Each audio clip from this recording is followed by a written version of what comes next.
Good day, my friends. How is everybody today? We are doing a driving and talking episode today. We're going to step away from our charts and thoughts and processes and just go over some things that could be in our minds today. This is episode 125 of our chit-chatting and delving into the deep recesses of the gray matter that resides in the circular bone structure that sits upon our shoulders, my friends. Don't ask me to repeat that. I probably forgot it already. Anywho, interesting enough, I'm glad that some people enjoy the little pre-market ideas and videos I put out. Just looking at the phone, just looking at some of the popular stocks that are out there and just some possible ideas. And we've only done it for like a week and a half. And it's already interesting enough to see how some of the things have played out and some of them haven't. You know, I'd say about 30% of our ideas put out on the just looking at quick glance have played out, and maybe 70 haven't played out. Well, that's terrible, bruh. That's horrible. Keep in mind, we're just looking on the phone, just generally glancing at possible ideas. We're not truly going in depth on, key levels and stuff. I'm just trying to put out a generalization of how things to watch out for. And nothing's ever advice. It's just trying to give you an idea of a different way to look at something before you buy something. Because that's what personally had, hurt me at times was I just say, okay, I want to buy Coca-Cola stock. Great, okay? I just immediately go into my broker and I just buy $5,000 worth of Coca-Cola stock. What is the reasoning behind that?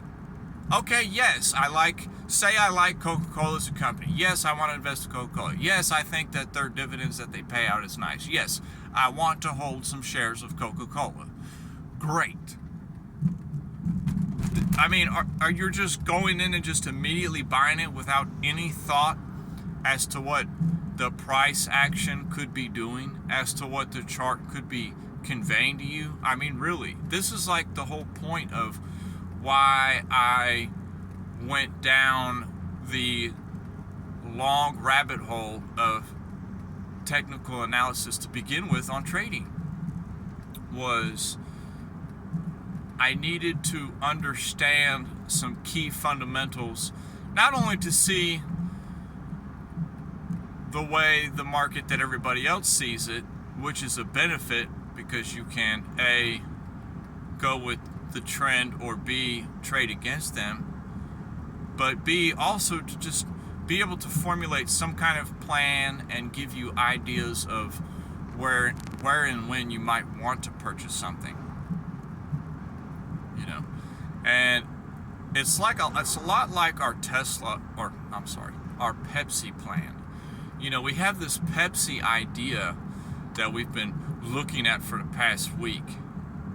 And today, Monday open, weekly open, the market had a gap up in a lot of stocks and a little bit jump up. Now, did that negate our Pepsi idea on our 4-hour time frame of it possibly making that round trip maneuver? Not really. I mean, it kind of poked its head up a little bit, but it hasn't really broken another high yet. So ugly as it may be, I'm still going with the plan until I'm proven otherwise.